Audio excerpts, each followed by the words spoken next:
Le parti conservateur suédois des modérés est appelé à constituer un nouveau gouvernement. La formation est pourtant arrivée en 3e position lors des élections législatives du 11 septembre dernier.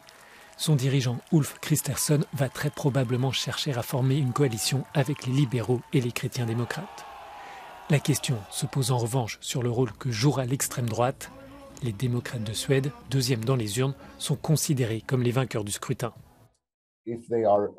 Même s'ils apportent un soutien parlementaire en dehors du gouvernement, cela leur donnera quand même un droit de veto assez important sur les choix politiques qui seront menés par le gouvernement. Avec un programme qui nie le changement climatique et un positionnement anti-immigration, les démocrates de Suède vont chercher à remettre en cause les décisions prises par le gouvernement social-démocrate sortant, tant au niveau national qu'à l'échelle européenne.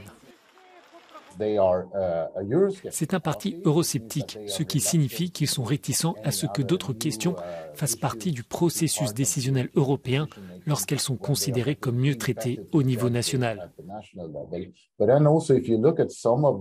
Mais aussi sur d'autres grands sujets, comme le climat, l'environnement, ils sont peut-être moins ambitieux. Ils se sont moins fait entendre sur des dossiers comme l'état de droit et ils sont très sceptiques sur le fait de donner plus de place à la politique sociale et toutes ces questions à l'échelle européenne.